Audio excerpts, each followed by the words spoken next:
What is up, everybody? Welcome to DFS by the Numbers. These are my full card breakdown and predictions for UFC Vegas 76. We got Strickland going against Abus Magomedov. I need all the wins, yeah. Harder than all that is. You better move, you might get knocked out. Knocked out. You better move, you might get knocked out. Knocked out. You better move, you might get knocked out. Knocked out. And we are back for another full card breakdown and prediction video. This week, breaking down a 12-fight card. We are back in the Apex. It's a card that is pretty solid. It's a card where we have a couple of different matchups as of late, a couple of short notice replacements, a couple of newcomers. Should be a pretty good night of fights. Can't wait to break it down. Before we do so, though, if you guys can please leave a like on the video, subscribe to the channel, leave a comment. All that stuff helps out a ton, and I appreciate it a ton as well. If you guys look to the left, you'll see the Prize Picks promo code there. I'm excited to announce I have partnered with Prize Picks. You guys have asked for some Prize Picks content. It is going to be coming. I will be putting out a Prize Picks breakdown later in the week, so be sure to be on the lookout for that. If you guys do want to sign up on Prize Picks, use that promo code at DFSBTN for a 100% deposit bonus up to $100. Really looking forward to doing some Prize Picks content there going forward there. Other than that, check out DFSbythenumbers.com. I'll be getting out some early content this week, some early articles. I'm very ahead this week. Was able to tape all 12 fights over the weekend. I'm going to be getting ahead for UFC 290 as well, a card that I'll be attending, so I want to get that breakdown out early. So yeah, right back on track, getting stuff early out. 290 breakdown should be out sometime this weekend, so really looking forward to that, and really looking forward to this card. I think this card's a nice appetizer, if you will, for UFC 290 next week, which is one of the best cards of the year. But yeah, looking to kick off July with a win, looking to kick off July with a bang. Have 2+ money bets thus far. We have 5 cards in July, and it all starts here, and it all starts with, oh my gosh, it all starts with Karol Rosa going against Yana Santos. Let's get into it. We got Karol Rosa, who is 28 years old, 5'5", with a 67.5-inch reach, 16-5, and 3-2 in her last 5 fights. Yana Santos, 33 years old, 5'8", with a 68.5-inch reach, 14-7, and 2-3 in her last 5 fights. So we'll take a look at the odds as we always do. And we have Karol Rosa. And by the way, I'm looking at BetOnline here for the odds. Somebody always says like, oh, so-and-so didn't open up at so-and-so number. Yes, they did. I'm looking at BetOnline, not your book in particular. Anyway, Karol Rosa opened up -250. She's currently -155. And Yana Santos opened up +210. She's currently +135. So Karol Rosa's coming in here on somewhat short notice. And yeah, I mean, I guess the big thing for me is I'm just not really sure where Yana Santos is at this point of her career. Yana Santos has just looked atrocious as of late. So I remember she went back and fought Aldana. This was a couple years ago, 2021. And she got just destroyed by Irene Aldana. And then she comes out like a week later and she's like, I'm pregnant, all this. And I'm like, okay. Interesting. So she had a baby. She took some time off. She came back against Holly Holm, the first fight after she had the baby, right? And she looks terrible against Holly Holm, like awful, like. And it's crazy. Yana Santos, she's still fairly young. She's only 33 years old. I kind of expected her to be like 36, the way she was looking in these last 2 fights. So I'm not sure, how much Santos has left in the tank. Has she been looking bad because she's washed at this point, or has she been looking bad because she's fighting Holly Holm and Irene Aldana? It's kind of tough to say here. But looks like money's pouring in on Yana Santos. I couldn't get there personally. I'm going to pick Karol Rosa to win this fight. I'll say she wins this fight by decision. I think she can even land takedowns here. Yana Santos, her takedown defense is atrocious, 45%. We saw Holly Holm take her down easily. We saw Ketlen Vieira take her down easily. Aspen Ladd take her down easily. She can get controlled on the mat. So I could see Karol Rosa, who is a black belt in BJJ, take her down, control her, and then on the feet, I think that Karol Rosa should be the better striker, more volume on the feet as well. So I think Karol Rosa has her covered pretty much everywhere here, but it's a fight that definitely could get a little bit greasy. But I'm going to take Karol Rosa to get this done and get this one done by decision. All right, moving on, we have Bruno Ferreira going against Nursulton Ruziboev. We have Bruno Ferreira, who is 30 years old, 5'10", with a 72-inch reach, 10-0. And 5-0 in his last 5 fights. Nursulton Ruziboev, he is 29 years old, 6'4", Not sure on the reach there. 34, 8-2, and 5-0 in his last 5 fights. So like I said at the beginning of the video, we have a lot of short notice replacements. We have a lot of newcomers, and this is one of them in this Ruziboev guy. So Ferreira opened up a -110 pick'em, currently -160. Nursulton Ruziboev opened up -110. He is currently +140. So I guess the big thing that sticks out, there's a couple things that stick out. First off is Ruziboev's haircut. Second off is the record of Ruziboev. 34-8-2, 44 fights on this guy's record. 44 fights, and he's only 29 years old, which is a good thing. And I mean, you take a look at his record though, and I really didn't recognize like any names that the guy's fought. So he's fought some like very, very poor, competition. He's going out there, he's handling these guys accordingly, but the level of competition is just not great whatsoever. Bruno Ferreira made his debut against Gregory Rodriguez as a pretty big underdog, and he went out there and just flatlined him in the first round. Just great performance for Bruno Ferreira there. But yeah, back to this, Ruziboev guy. One thing I noticed on tape was he was huge. He was towering over all his opponents, and then you look at the height, he's 6'4". He's going to have a 6-inch reach advantage there. The problem is, and I watched a lot of tape on this guy because there's a lot of footage available. This guy has 44 fights to work with, right? So I watched a good amount of fights, and I'm still not sure what to think about this guy. I'm still not sure how good he is. I mean, his last opponent was 12-12. He finished a 12-12 guy. Just a couple fights ago, he beat a 4-4 guy. He lost to like a 3-0 guy. I mean, this competition is not great. He lost to a 2-3 guy. So I'm not really sure what to think about Ruziboev. He looks decent. He has a lot of power. He has a really good submission game. One thing I noticed is he can be taken down like easily, like by a gust of wind, like no resistance on the takedown defense. I'm more impressed with Bruno Ferreira. I'm more impressed with his Contender Series win. I'm more impressed with that win over Gregory Rodriguez than really anybody that Ruziboev has fought. So I like Bruno Ferreira here on the feet. Obviously, he has a ton of power. This guy has a 100% finish rate. Never won a decision.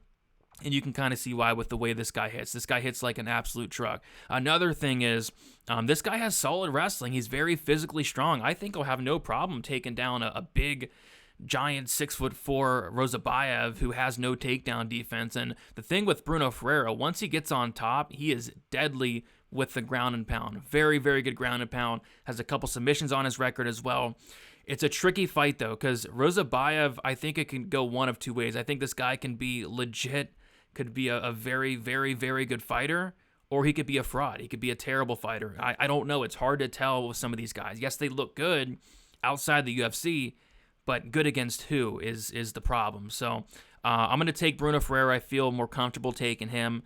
And I think this line on him, it could either look like a steal or it could either look like a trash line, and Ruziboev could be the real deal. So I'm going to say Ferreira does knock him out, though, in the very first round. I'll say he takes him down, gets on top, and pounds him out. Give me Bruno Ferreira by first round knockout.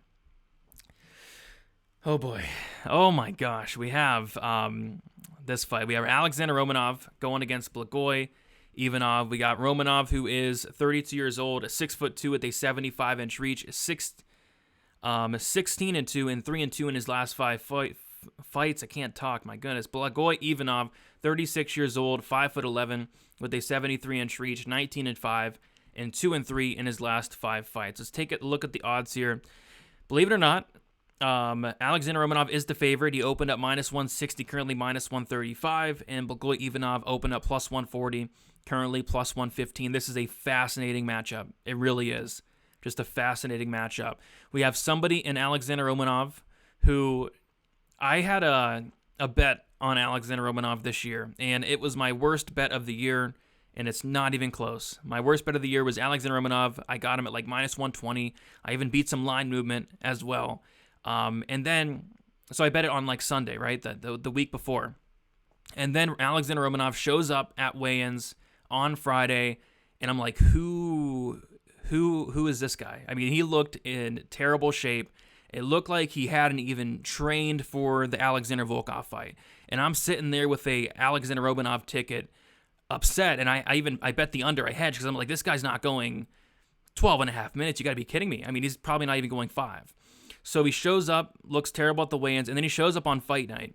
He goes out there, he tries to take down Volkov in the first 15 seconds. He can't take him down. He almost does, but Volkov grabs the cage, right? Mark Smith, I think it was, does nothing about it. And so Volkov stuffs the takedown. They go back at space. They go back at range, and Romanov is gassed out. His mouth is wide open. He has nothing left in the tank. And I'm watching the fight because I watched it for the first time yesterday because I didn't get to watch it the first time. I watched it for the first time. He's gassed out. I look down at the clock, and there's still 4 minutes left in the first round. And Alexandr Romanov was gassed out. So this is a fight where you need to see the weigh-ins. You need to see whether or not Alexandr Romanov has trained for this fight. Because if not, if he can only go 1 minute, it's going to be a tough fight to win against Blagoy Ivanaov, who's one of the most durable guys in the UFC. And I'm not even joking. Like, Blagoy Ivanaov has never been knocked out, and he is fighting some absolute hard hitter. He's fighting guys like Derek Lewis. He's fighting guys like Tai Tuivasa. He's fighting guys like Marcos Rogério de Lima. And he's going the distance to all these guys. Blagoy Ivanaov has, I think, 7 fights in the UFC. They've all gone to decision. I don't think Romanov has the cardio to go to decision, especially if he shows up looking like he did the last time. So I need to see the weigh-ins for this fight to have a stronger opinion. Right now, it's like, what a weird fight. I'm going to take Blagoy Ivanaov to survive here. I think, it's very, very likely he does. And if this fight does reach the second, third round, he should be able to take over and win this fight, maybe even finish late. It all depends in terms of how Romanov looks on the scales for me. I'll have a better read on this fight. But right now, I'll say Romanov probably wins the first round. He always does for the most part, unless he's fighting Volkov. And then we see that Romanov, even like some of these other fights with Romanov, he's like slowing down. Luckily, he's fighting guys like Jared Vandery, guys like that. He's and he's able to fight through it and get the finish. But, Blagoy Ivanaov is a lot tougher than a guy like Jared Vandery. So if Ivanaov survives this first round, I'll say he takes over. I'll say third round finish for Blagoy Ivanaov, but this is a mess of a fight that I really don't want anything to do with. But it should be hilarious, I suppose. Let's move on. Speaking of hilarious, we have Ivana Petrovic going against Luana Carolina.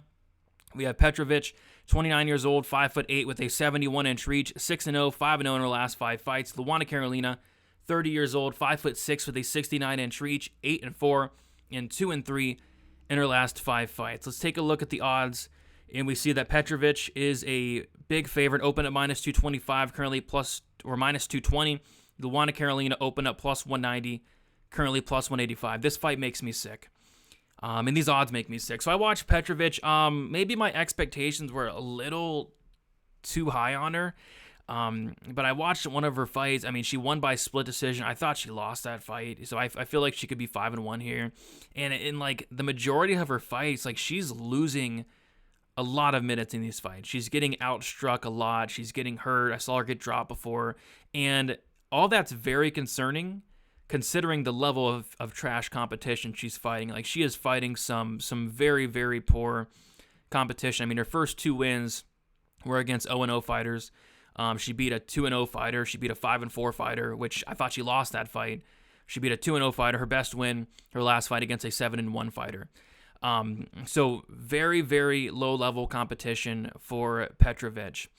And I guess she could be making some improvements. I mean, you would hope she'd be making some improvements. I guess the one thing that I did like with Petrovic was I don't like what I see on the feet. I think she's going to be at a striking disadvantage here. But when she gets the fight down to the mat, she's legit. She's decent. She has really good ground and pound, a really good submission game. And I feel like if she's able to take down Luana Carolina, she could have success and potentially finish her. But on the feet, you got to favor Luana Carolina here. Carolina's the better striker. I don't think it's even debatable. But I guess it's all going to come down to whether or not Luana Carolina can stuff the takedowns here. And you take a look at Carolina throughout her career. Her takedown defense is actually solid, but she did get taken down by Poliana Botelho. She did get her back taken in the first round. I did not like seeing that. She got taken down twice by Molly McCann. That's not a great look. She got taken down twice by Joanne Wood. That's not a great look. She got taken down against Lupi Godinez, who is 5'2". Petrovic, she's 5'8". That's not a good look. And then she's like getting in trouble on the mat. Like I said, Botelho took her back. Lipsky knee-barred her in the first round. Godinez almost submitted her if she had like 5 to 10 more seconds in that first round. So I have concerns about the ground game of Luana Karolina if Petrovic is able to get on top. It's a stupid fight, man. Like, I feel like Karolina should win this fight, stuffing the takedowns, keeping it on the feet, and outstriking Petrovic. But Petrovic might only need one takedown. I got to make a pick here. I got to. And I'm going to take... This is so hard, guys. I'm going to take... I don't want to do it. I'll take... my goodness. I'll take Karolina. I'll take Karolina by decision. Oh, that was gross. Oh, gotta throw up. I'm gonna take Karolina by decision. Don't bet on this fight. This is a terrible fight. I don't think either fighter is great, but I'll say Karolina stuffs the takedowns, keeps us on the feet, and wins this fight by decision. My goodness, let's move on. All right, we have Guram Kutateladze going against Elves Brener. We got Kutateladze, 31 years old, 5'11" with a 72-inch reach, 12-3 and 4-1 in his last 5 fights. Elves Brener, 25 years old, 5'10" with a 14 and or 72-inch reach. He's 14-3 and 3-2 in his last 5 fights. So we have Guram Kutateladze, very, very big favorite. He opened up minus 275, currently minus 600. Elves Brener opened up plus 235, currently plus 425. So hopefully this fight happens. Guram has not been able to make it to the cage that often since making it to the UFC. I think he has 2 fights in like the last 3 years. So hopefully this fight happens here. And if it does, it's not even close in my opinion. When I saw this fight was first announced, I was like, what? Why? Why is this even happening? I guess Guram's trying to stay active because that's really the only reason. I mean, Guram's a guy that went to a competitive fight with Mateusz Gamrot, and then went to a competitive fight with Damir Ismagulov, and now he's taken an astronomical step down in competition and fighting Elves Brener. Brener is a guy that does fight with Charles Oliveira and them at Shoot the Box Diego Lima. His striking looks to be improved, I'd say. He went out there against Zabara Tehugov and won that fight by decision. But it's his grappling that I'd say is probably his best attribute, getting the fight down to the mat. And I don't think that's going to really be on the table here. And I don't think he's going to be able to outstrike Guram Kutateladze. So it just comes down to how does Elves Brener win this fight. And quite frankly, I'm not sure. Elves Brener did make his debut, like I said, against Tehugov. He did win that fight. He did win that fight as a massive dog as well. Tehugov was like minus 300 something. But I think it was more due to Tehugov just not showing up and wanting to be there. I even thought Tehugov won the fight but it just looked like Tehugov just did not want to be there, and that's not going to be the case for Kutateladze. This is Kutateladze. It's Kutateladze all day. In terms of like a path to victory for Brener, I'm not sure. He'd have to get this fight down to the mat, and that's going to be very, very hard to do. I mean, when guys like Mateusz Gamrot are struggling to take and hold you down, it's very hard to see Brener doing so. So I'm not sure why Brenner's taken this matchup, but it's a very, very, very rough one for him. I'll say Guram Kutateladze wins this fight by knockout in the second round. Brener is very tough, but he's going to be at such a skill discrepancy that I don't think is going to matter. I think Guram is going to hit him in the face a multitude of times, and I think he's eventually going to get him out of there. So give me Guram Kutateladze, second round knockout. All right, moving on. We have a fight that shouldn't be sanctioned. We have Joanderson Brito going against Westin Wilson. We got Brito, 28 years old, 5'8" with a 72-inch reach, 14-3-1, and 4-1 in his last 5 fights. Westin Wilson, 34 years old, 6'1" with a 73-inch reach, 16-7, and 4-1 in his last 5 fights. We have Joanderson Brito, one of the biggest favorites of the year. And we're only at Monday. I mean, this guy can close like minus 2,000. But he opened up minus 850. He's currently minus 1250. And then we have Westin Wilson opening up plus 600, currently plus 850. So went and taped this fight, and after coming out of it, I was like, yeah, Brito is going to be minus 1,000, and I was close. He opened up minus 850. Then he went to minus 1,000, and now he's at minus 1,250. So Yeah, I mean, this is Brito all day. I'm not sure what's going on here. Like I said, these short-nosed replacements, I'm not sure who Brito was supposed to fight. I forget, but they're bringing in West. I mean, they could have brought in anybody else. I mean, I'm not sure who sanctioned this fight. I think whoever did should probably get in a little bit of trouble because this is rough. The under 1.5 is like minus 260 if that tells you anything. Westin Wilson is a guy that rarely sees the second round. I think he's been to the second round like 3-4. It's been a very, very few times since he's seen the second round. His submission game's good. I'll give him that. But I mean, you're not submitting Joanderson Brito, who's a black belt in BJJ. Joanderson Brito, who was in the guard of Diego Lopez for 12 and a half minutes. I mean, you're not submitting Joanderson Brito off your back. You're not taking down Brito if you're Wilson. You're not knocking out Brito if you're Wilson. I mean, I don't understand this matchup whatsoever. Brito's going to be able to do what he wants. Does Brito want to knock this guy out? Yeah, it's on the table. Does Brito want to take this guy down? He can. Wilson has no takedown defense. He's content to be on his back, and you do not want Brito on top of you, and you don't want to strike with Brito. I mean, I don't know. I mean, pick your poison, Westin Wilson. Do you want to be on your back here against Brito, or do you want to stand and strike with him and get knocked out? I mean, this is bad. I think Brito wins this fight probably within the first 60 seconds. One of the most lopsided matchups I've ever seen in my life, and I think Brito gets it done. And I'll say by first round knockout. Westin Wilson, his striking defense is non-existent. He's been knocked out several times. Give me Brito to go out there and knock him out early on. All right, moving on. We got Rinat Fakhretdinov going against Kevin Lee. We got Fakhretdinov, 31 years old, 6 foot with a 74-inch reach, 21-2 and 5-0 in his last 5 fights. Kevin Lee, 30 years old, 5'9", with a 77-inch reach, 19-7 and 2-3 in his last 5 fights. We'll take a look at the odds. We have Fakhretdinov is a favorite opening up minus 350, currently minus 190. Kevin Lee opening up plus 285, currently plus 165. So it's an interesting fight here. So Rinat Fakhretdinov has taken a pretty big step up of competition. This is a guy that definitely has some hype. He's 20-1. He made his debut against Andreas Michailidis. Andreas Michailidis is a guy that has 1 round of cardio, no takedown defense whatsoever, easy matchup. Then he goes out there and fights Brian Battle. Brian Battle, who has no takedown defense, easy matchup, went out there and beat him for 15 minutes. This is going to be a true test for Rinat Fakhretdinov. It really is. I think this is a big narrative type fight where we have Kevin Lee, who at this point of his career, he's been battling a lot of injuries. I remember the Daniel Rodriguez fight. They were talking about how Kevin Lee had like surgery on like both knees. I mean, so he's only 30 years old, but he's been dealing with a ton of injuries. I'm not really sure where he's at in his career. After the D-Rod loss, he went out there and fought Diego Sanchez outside the UFC. That was like a year ago. He's coming back a year later, and now he's taken on Fakhretdinov, who's I'd say definitely more in the prime of his career. A 21 and 2 guy, 20 and 1. I don't know what he is, but he's a guy with a very, very impressive record, I'd say.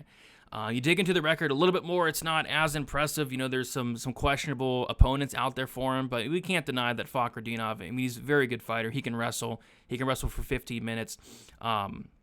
If we're getting prime Kevin Lee here, I mean, this is Kevin Lee at this price all day. It's just, where is Kevin Lee at, Where is Kevin Lee at this point of his career? I don't want to say he's washed, but he doesn't look right as of late.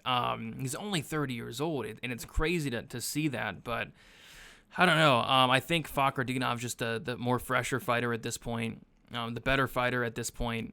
But if Kevin Lee can stuff takedowns here, if Kevin Lee can get takedowns in his own right, I mean, it could get interesting, but I think the big thing for me here is just the size. Kevin Lee is small for the division, 5'9". And we have Fakhretdinov, who's huge. He's going to have a massive size advantage. He's going to have the cardio advantage. So I think the size is going to play a factor here. Fakhretdinov is really big for 170. Kevin Lee's a guy that's fought at 155 for like 95% of his career. So give me Fakhretdinov here, I suppose, but it just all comes down to which version of Kevin Lee shows up. Do we get the Kevin Lee that went out there and fought Edson Barbosa? Do we get the Kevin Lee that went out there and beat Michael Chiesa, Francisco Trinaldo, Gregor Gillespie even? He went out there and knocked out Gillespie in the first round, but we're talking about fights that were 4, 5, 6 years ago at this point. So I'm gonna take Fakhretdinov. Don't feel amazing about it, though. I really don't. But I just think that he's at a better spot in his career than Kevin Lee is. So give me Fakhretdinov. Give me Fakhretdinov to win this fight by decision. Apparently, Fakhretdinov's not finishing anybody, because if you're not finishing, Brian Battle and especially Michailidis, you're not finishing anybody in the UFC, in my opinion. So give me Fakhretdinov to win this fight. Give me Fakhretdinov by decision. All right, we have an absolute banger here. We got Ismael Bonfim going against Benoit Saint Denis. We got Bonfim, 27 years old, 5'8" with a 71-inch reach, 19-3, 5-0 in his last 5 fights. We have Benoit Saint Denis, 27 years old, 5'11" with a 73-inch reach, 10-1, and 4-1 in his last 5 fights. We'll take a look at the odds here. Bonfim, massive favorite. Opening up -250, currently -310. We have Saint Denis opening up +210, currently +160. And yeah, I think it's a good matchup for Bonfim. I think it's a winnable matchup for Bonfim, but -310, we are disrespecting Saint Denis a little bit. But no, Bonfim's a guy with 3 losses, right? All 3 of those losses come by submission. So somebody might look at Saint Denis and be like, oh, Saint Denis could take him down and submit him. Those submission losses were like 9 years ago. I think Bonfim has done a very good job in terms of patching up that hole in his game. Nowadays, you're not taking down Ismael Bonfim. His takedown defense is very good. His grappling has improved leaps and bounds. Obviously, it will from 9 years ago.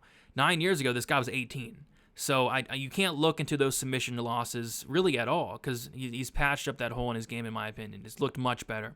McKinney wasn't able to take him down. He's out there stuffing takedowns against a lot of these guys. So could Saint Denis take down Bonfim? Potentially. I think he potentially could, but I don't think if Saint Denis gets him down, the fight's going to be a wrap whatsoever. And then on the feet, it's just Bonfim all day, every day. Bonfim is the much better striker, much better technical striker. Saint Denis has power, but defensively, he's a huge liability. I mean, defensively, his striking defense is not there. I think on paper it's like 40%. You could see it in the Zaleski dos Santos fight. His head does not move off the center line. He is there to be hit. Anything that Bonfim throws is going to land. Props to Saint Denis, though, for being so tough. He's tough as nails. He can eat a shot. But you cannot eat, this many shots from dangerous guys, right? Like a Bonfim. I mean, I don't think that's going to work out for him. Even Zaleski dos Santos, he finished Saint Denis. The ref didn't let it happen, but he finished Saint Denis multiple times. But the ref kept going on for some reason. And I think Bonfim's much more dangerous than Zaleski dos Santos at this point of his career. So I like Bonfim here. I think Bonfim actually probably knocks out Saint Denis, and I think it's probably late in the fight, 2nd or 3rd round. I just think it's a bad matchup for Benoit Saint Denis here. So I like Saint Denis to win this. I like Saint Denis to lose this fight, and I think it does come by like a late finish here. So give me Bonfim to get it done. Bonfim, I'll say 3rd round knockout for the guy. All right, moving on, we got Melissa Gatto going against Ariana Lipski. We have Gatto, 27 years old, 5'5", with a 69-inch reach, 8-1-2, and 3-1-1 in her last 5 fights. Ariana Lipski, 29 years old, 5'6", with a 67-inch reach, 15-8, and 2-3 in her last 5 fights. Gatto, pretty big favorite, opening up -150, currently -230. Lipski opening up +130, currently +195. And yeah, I guess we'll start with Gatto here. So Gatto is a fighter where you watch her tape outside the UFC, and I had some serious concerns about her coming into the UFC. Like, I didn't like what I saw. I thought her striking was not good. I thought her takedown defense was atrocious. She can be taken down. She could be stuck on her back. I did not like what I saw from Melissa Gatto. And then she makes her debut against Victoria Leonardo, and I'm watching the fight, and I'm like, who the heck is this? She looked like a completely different fighter than I watched in some of her fights. She has made a ton of improvements over the past couple years, and that's to be expected. I mean, she's young. I think she took some time off at some point, and she looked really good against Victoria Leonardo. Very, very impressive performance. I know it's Victoria Leonardo, but her striking looked much better. Her takedown defense looked on point. Just very impressed with Melissa Gatto in that debut there. And then she makes her next fight against Ciara Eubanks, and she loses the first round and a half even, but she gets a reversal in the 2nd round. And then she shows off more good striking in the 3rd. She hurts Eubanks to the body and finishes the fight in that 3rd round. Finishing Ciara Eubanks is not an easy thing to do whatsoever. I think that was like one of the very few times somebody's ever finished Chiara Eubanks. And then she goes out there and loses to Tracy Cortez. And if I was to make the worst matchup possible for Gatto, it would be a fighter like Tracy Cortez. It would be somebody that can wrestle. It could be somebody that has submission defense. It could be somebody that has cardio. I mean, I think that was a terrible match for Melissa Gatto, and she made that close. She made that a very, very close fight. She really did. Now she's taking on Ariana Lipski, who I think people are a lot higher on after she pulled off a massive upset against JJ Aldrich. I remember JJ Aldrich was minus 300, which is hilarious looking back at it, but a lot of people parlayed up JJ Aldrich that week, and I'm not sure what happened, to be honest. You know, that outcome still kind of shocks me a little bit. I picked JJ Aldrich. Obviously, I'd never lay minus 300 on JJ Aldrich in a million years, but I picked her to win the fight. And I don't know if it was because JJ Aldrich didn't show up. I mean, sometimes these fighters just don't show up. Like, we've seen it, like, time and time again. Maybe that was the case, but Lipski looked like she made improvements. She looked good. Her takedown defense looked good. But this is a whole different matchup here. I like Gatto quite a bit here. I think it's a pretty trash matchup for Ariana Lipski. It was just a couple fights ago where... Well, it was 2 fights ago where Priscilla Cachoeira starched Lipski in about 60 seconds. It was 4 fights ago where Montana De La Rosa went out there and ran through Ariana Lipski in the second round. Montana De La Rosa is not running through and finishing anybody.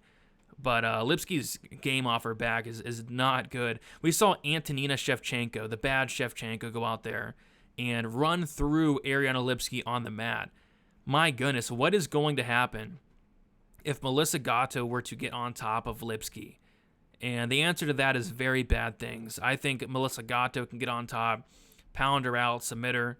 And then, like I said, on the feet, I think Gatto's striking's got a ton better. She has a lot of power. So, yeah, I like Gatto here quite a bit. Give me Gatto to win this fight by finish. I'll say first round finish, whether it's a TKO or sub.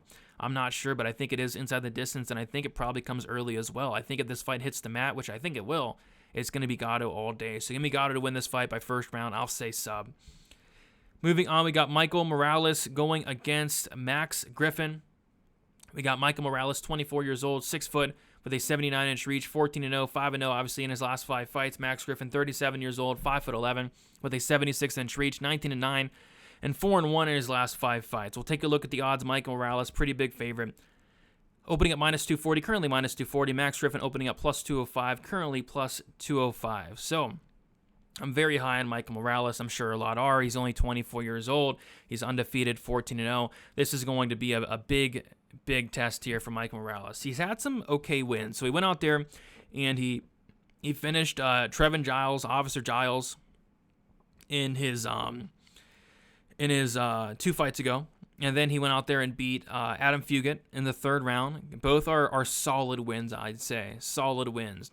But if he's able to beat Max Griffin, a guy that's been in the UFC for a while now, a guy that's fought some very good competition, a guy that's super tough. I mean, if he beats Max Griffin, that's a huge win for 24-year-old Michael Morales.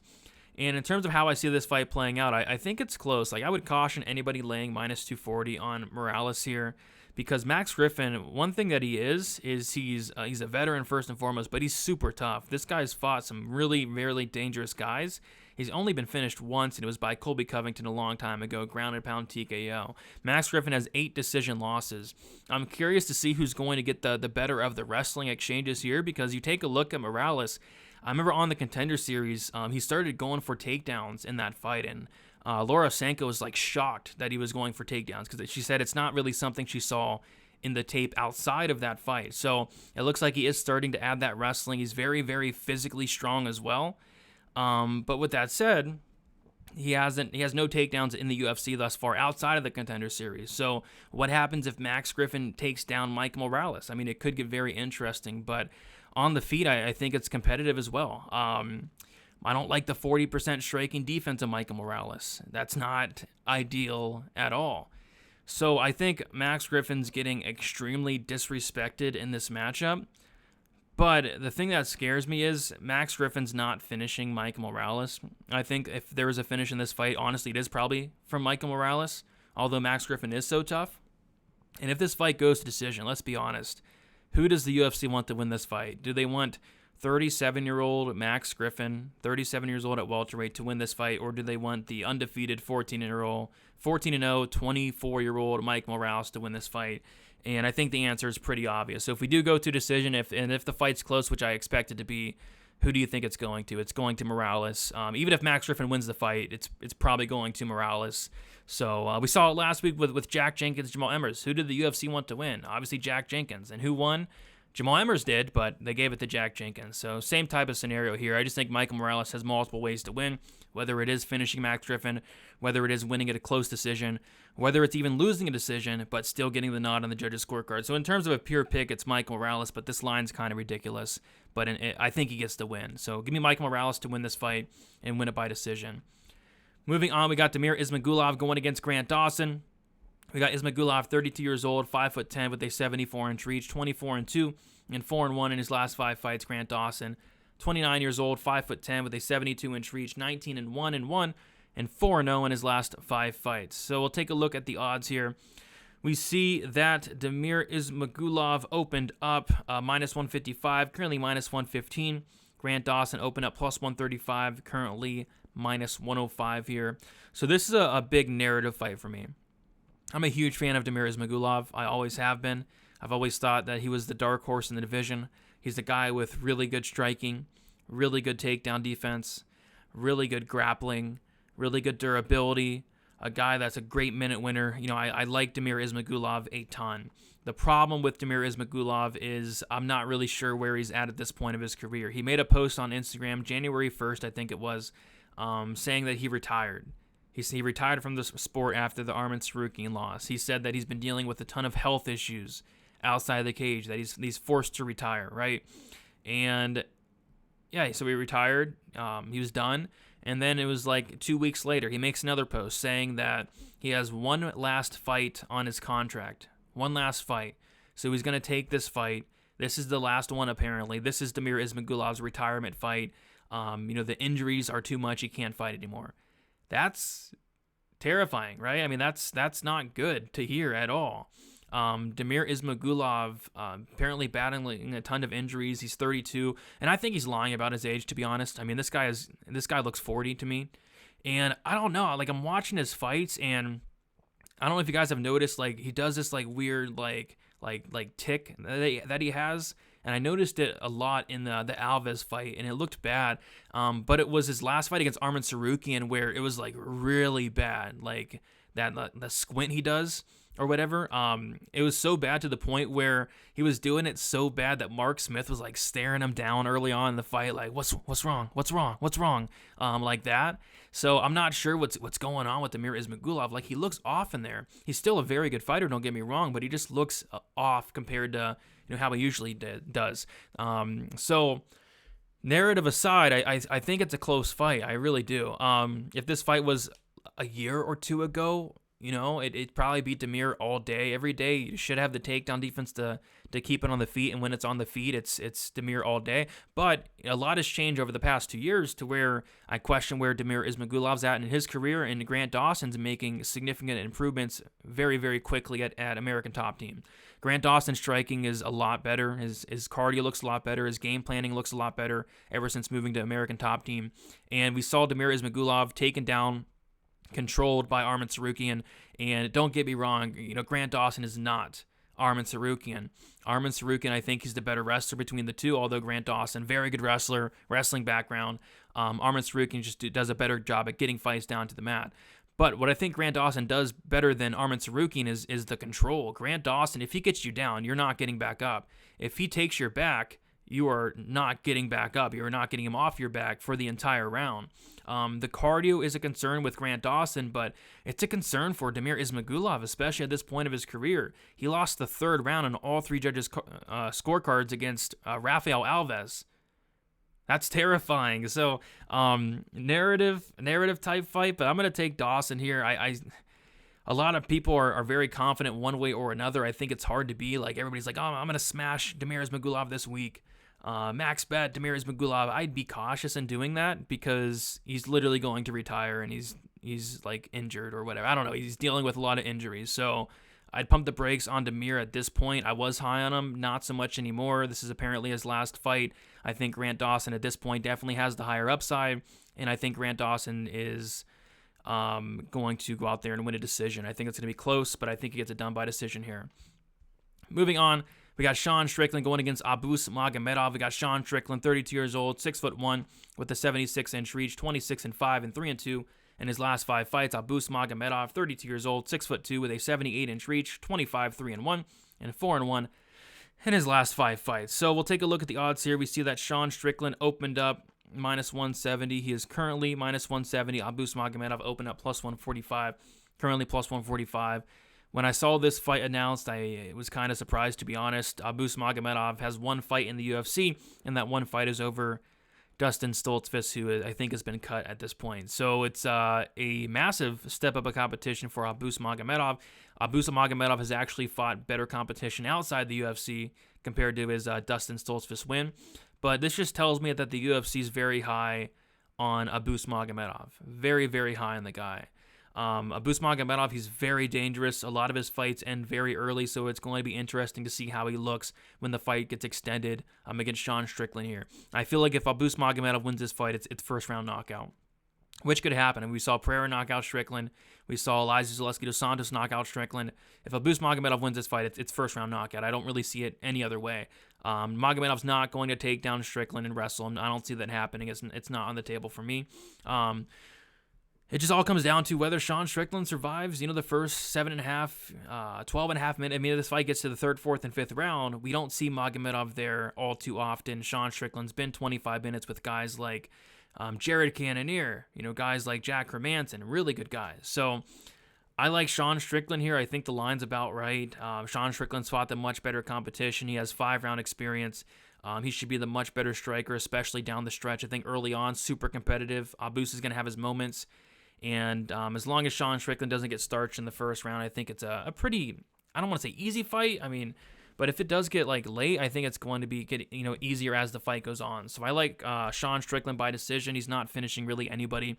But like I said, if Abus wins this fight, it probably meant he caught Sean Strickland early on in the first round. So give me Sean Strickland to get it done. Not too excited about this main event, to be honest. I know some people are really looking forward to this fight. I don't know. Kind of a weird one for me. So we'll see. But yeah, give me Sean Strickland to win this fight by decision. There you guys have it. Broke down all 12 fights. Should be a solid card. Don't forget to leave a like. Don't forget to subscribe. Check out Prize Picks. Use that promo code DFSBTN for a 100% deposit bonus up to $100. Check out DFSbythenumbers.com. I have 2 bets thus far. Both are plus money. And we'll see if we can start July off with a winning week, start July off with some good picks, and it all starts here with Vegas 76. Looking forward to it. Be on the lookout for a early UFC 290 breakdown. I'll be getting out some early, maybe I'll do a main event prediction for the Volkanovski-Yair fight. I'll do a co-main event prediction for the Brandon Moreno-Pantoja fight. So be on the lookout for some early UFC 290 content. But yeah, guys, best of luck for UFC Vegas 76. We'll talk to you soon, and see you later.